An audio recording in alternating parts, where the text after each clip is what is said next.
안녕하세요. 봉화산악회사입니다.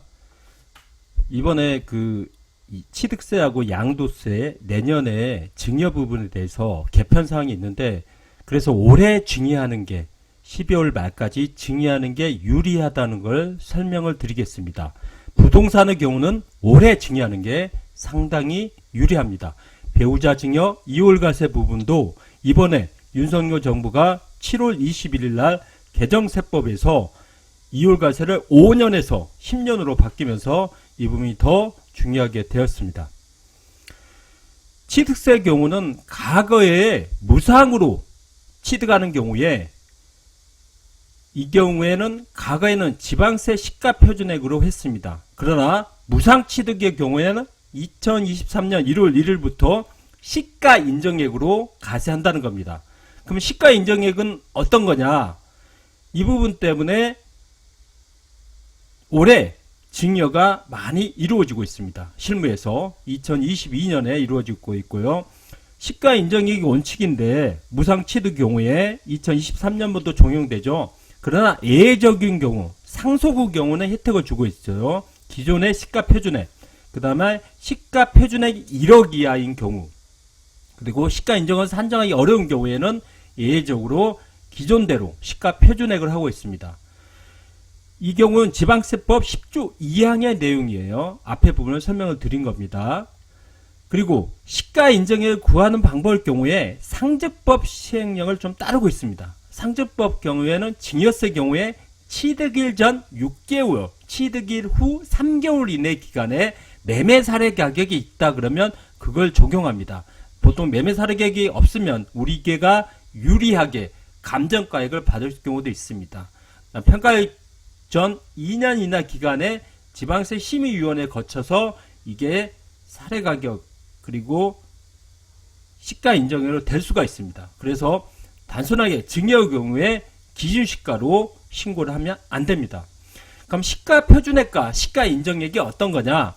우리가 기존에 증여할 경우에 시가 표준을 했었는데, 그때는 주택의 경우에는 개별 공동주택가격이고 땅의 경우는 개별 공시지가를 했습니다.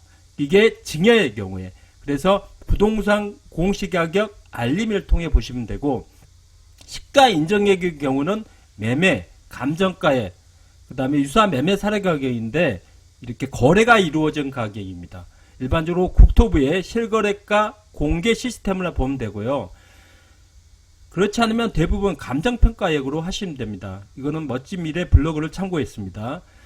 그리고 이번에 윤석열 정부에서 가장 크게 나온 게 양도세 2월 과세이기 때문에 배우자나 그 다음 직계 존비속 간에 증여를 통해서 절세를 하기 위해서는 올해 안에 절세하는 게 좋습니다.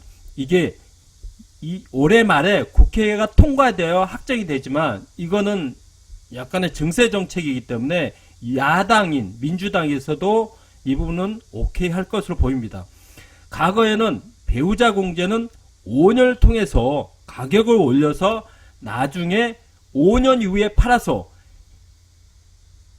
양도세를 절세를 할 수 있는데, 이거를 5년이 아니라 10년 동안 해버린 겁니다. 여기에 분양권, 조합원 입증권, 회원권은 포함됩니다. 과거에는 5년이었는데 10년인데 이 부분을 법이 통과되면 2023년 1월 이후부터 증여분도 적용된다는 겁니다. 그렇기 때문에 지금 올해 말에 22년 말에 증여를 하면 5년 이후 과세가 적용이 되기 때문에 올해 많이 증여한다는 겁니다. 그리고 증여 후 2년 이내에 사업 인정고시는 이 부분은 그대로 인정된다는 겁니다. 과거에는 어떻게 했냐? 취득 후 3억짜리를 증여 6억을 통해서 5년 후에 6억을 파면 세금이 한 푼도 없었습니다. 이 흐름은 동일한데 이게 5년이 아니라 10년이 된다는 겁니다.